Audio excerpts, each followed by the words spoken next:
Hello, my name is Daniel Yuck. I appreciate you, your time, and I'm grateful for your support. In this video, I want to share my logic, my thought process, and the approach that I took to apply this foot tattoo floral design right here. You can see the top portion isn't done because the client had to leave early that day. I told her just to come back in and I'll go ahead and finish it upon doing so. Now, I wanted to relay what I do have right here to show you how I got these results within the rows and the bottom portion. I'm going to start from beginning to end. Should you have any questions at all, go ahead and drop a comment below and I'm going to do my best to assist you in the best possible direction. Taking it from the top, what I do is I start with the area that's closest to me on any and every tattoo. It doesn't matter the size or placement. If it's lettering, I'm going to start with the area that's close to me, even if I'm doing the tattoo backwards, if that makes sense. So for this instance, you can see I'm starting with the area that's close to me and I am right-handed, which is going to be in this area of the foot. I am using an OG Produce Arrow tattoo needle, and to be specific, this is going to be a standard 7-round liner. The logic that I used to pick this needle was I looked at the stencil and I figured out what needle size would be close to the stencil lines themselves, so that way I can get these lines in one single clean fluid motion pass. And for that application and process, I felt that the OG Produce Arrow standard 7-round liner would be best. Any 7-round liner would do the same job, but that is the mental framing and logic that I used to select this needle and start here. Just to reiterate, I take a really good look at the stencil and I look and I think to myself, what needle is going to fit this line weight in a clean fluid one pass? This is the logic that I use for each and every single tattoo that I do, depending on the design and sizing and placement. Well, not really placement, just the design itself and the sizing is going to help me determine what needle is right for the job. So for this 7-round liner, you can see that I'm able to capture each and every single line weight right here correctly in a clean one pass motion. And you can see that the little detailed circles there, I'm also able to apply with no issues whatsoever. The idea is to be able to apply all of these lines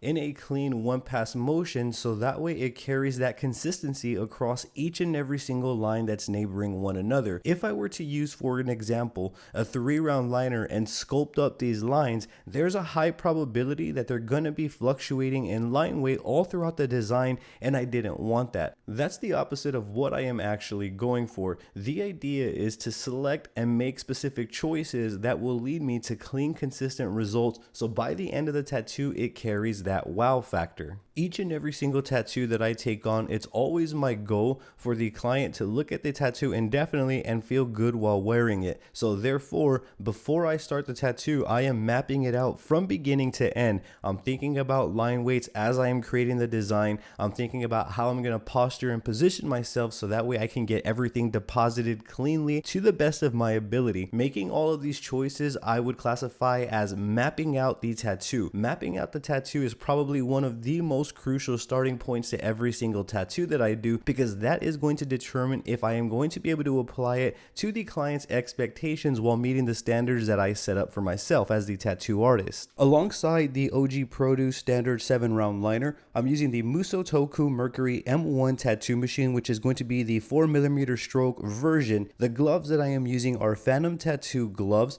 I'm also using Spirit stencil paper for this stencil right here, alongside MD wipeouts for the napkins that you see right here in this video. The napkins that I'm actually using to wipe down the tattoo are the MD wipeouts. I will be leaving my Amazon affiliate links and other affiliate links for you down in the description below, so you can check out the gear featured in this video on your end. The ink that I am using is going to be Intense Black Label as well, for those who are wondering. The stencil applicant that I used for this design and all the tattoos that I do is going to be Stencil Prep. I find this stencil applicant the best that I've used so far. The stencils hold up nice and well. I don't really have to stress about losing the stencil as long as I'm mindful of how I am applying the tattoo. So that is the gear, settings, and everything that I am using to make this tattoo happen. I want to jump into the technical logic and thought process that I use to actually apply the tattoo. I have 2 books called the Fundamental Tattoo Handbook and the Art of Tattooing Lines. These books are available on Amazon, and I do talk about my motions, thought process, and everything in between in depth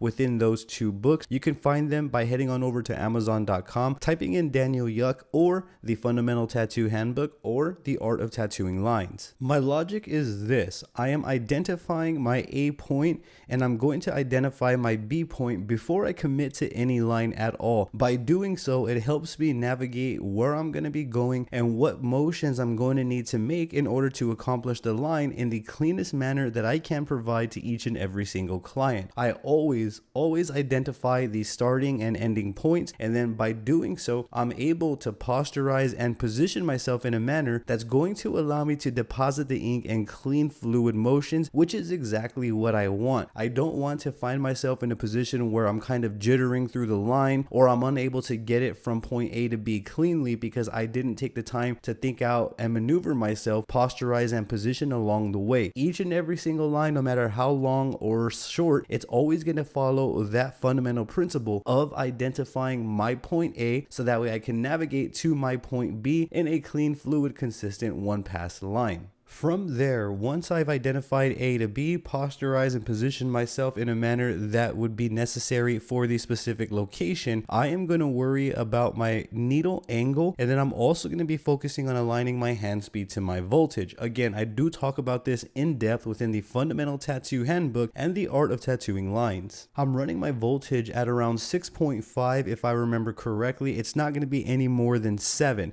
but if I remember correctly, this was being applied at 6.5 volts. You can see that I'm angling my needle in a manner that allows all 7 pins to hit the skin, break it open to deposit. This is going to be the reason why each and every single line comes out neighboring one another well. Another main crucial component that I'm considering is the depth that I am at each and every single line. I'm listening for a specific resistance and a specific bog vibration that allows me to know I am at the correct depth. When I feel this vibration, I'm going to use that exact same feel and sound all throughout the tattoo, which is where the depth consistency comes from majority. I am paying attention to how it sounds, and I'm paying attention to how the machine feels when I hit a certain depth. Naturally, this is going to be developed over time. There's no way around that development but through it. We have to make the mistakes to know how light to go, how deep to go, and this is going to be an ongoing practice indefinitely. We're never going to fully be done. Some tattoos are going to heal in a manner that we didn't know, while others heal in a manner that we expected, and that's all a part of the process, I feel. Upon listening for the bog and vibration, I'm also paying attention to how quickly I'm moving my hand in correspondence to the voltage that I am using. This is very important because we need to give the needle enough time to make enough rounds per second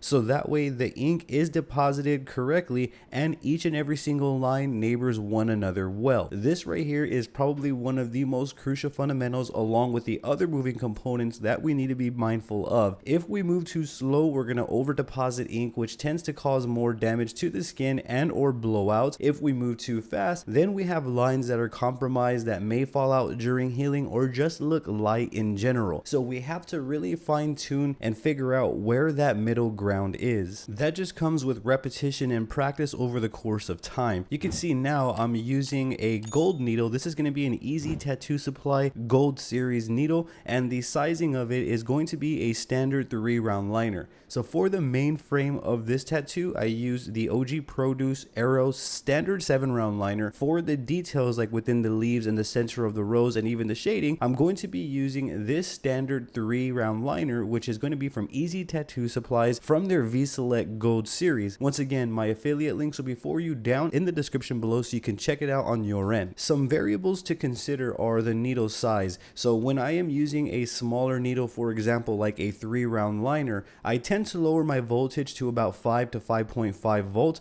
because a smaller needle configuration breaks and opens the skin much easier than, let's say, an 11-round liner. So a 3-round liner will require less depth and less pressure to go ahead and open the skin versus, for example, an 11-round liner. So the idea is the finer the needle, the easier it is to cause damage to the skin. That is what we have to compensate for when we are applying tattoos with a smaller needle. And ways of compensation can be lowering the voltage, being more mindful mindful of the depth that we use while still following all of the other moving components. I'm still going to posturize and position myself. I'm still going to identify my point A to B. I'm still going to stretch the skin in the areas that need to be stretched as I apply the tattoo. However, what changes is how much depth I am using with the needle specific at any given moment in time. So I'm actively paying attention to what I am using and why, because that also helps me figure out how I'm going to technically apply the deposits from a technical standpoint. The way that I look at it is tattooing is a technical process that requires precision,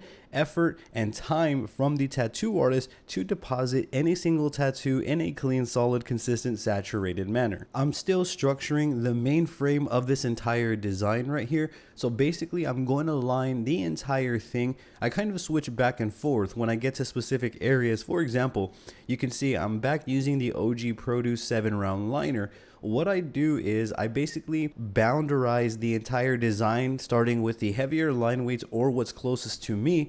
And then before I start going and moving on to the next part, I will switch back to like the 3-round liner, for example, so that way I could finalize the details. So it is happening in phases. I'm not just doing everything recklessly. I'm mindful of where I'm placing my hands so that way I don't experience stencil loss. I'm kind of mapping it out as I go. So for this instance, I went ahead and I boundarized the main frame of the tattoo with the 7-round liner, and then you can see I went back in and I applied the details using the 3-round liner. So for this specific tattoo, I chose it'd be better to go with the heavier line weights, which are the outer shell, so to speak, of the design, and then the smaller details with the 3-round liner because they're like the inner core of the design. So that's why I broke it down the way that I did. That may vary depending on the design that I have and the technical application that I have to use to apply any specific design.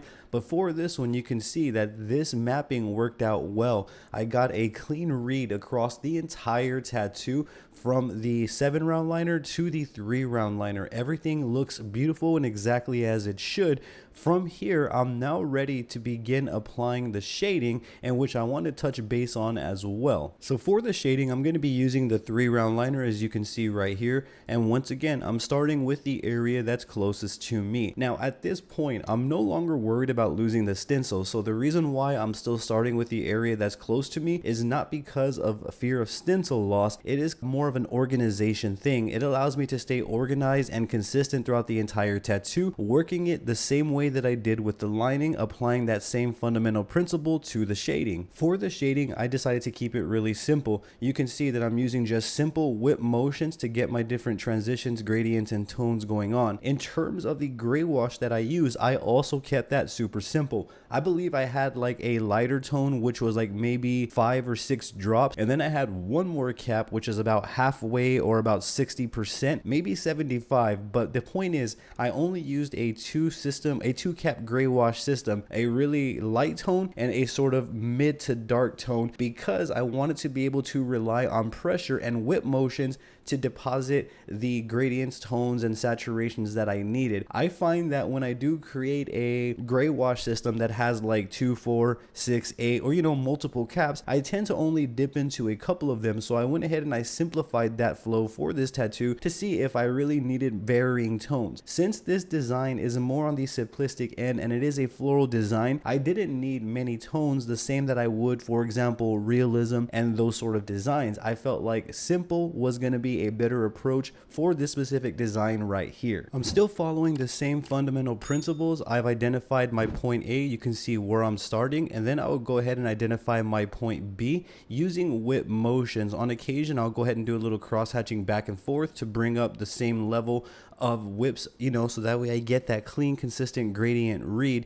You can see that the gray wash kind of pulls over the canvas site, and when that happens, I simply take my time, I wipe it away, so that way I can see every single choice that I am making happening real time. The last thing that I would want is to simply trust in my motions and then hit the wrong spot, giving the shade a read that it's not supposed to have. So I'm taking my time building up these tones right here, just using simple whip motions from one point to another. I'm still aligning my hand speed to my voltage. I'm still paying attention to the needle depth. However, that is going to fluctuate a little bit from lining, because with shading, we are using brush-like motions to work the ink into the skin to build up varying tones as opposed to depositing right away. When we deposit with lining, we're going from 0 to 100 saturation within that line, so therefore the line should come out clean, solid, and consistent and saturated. However, when we are shading, we're going to be falling in the spectrum of, you know, maybe 20 to 60, 80%, depending on the level of saturation that we need for any given area.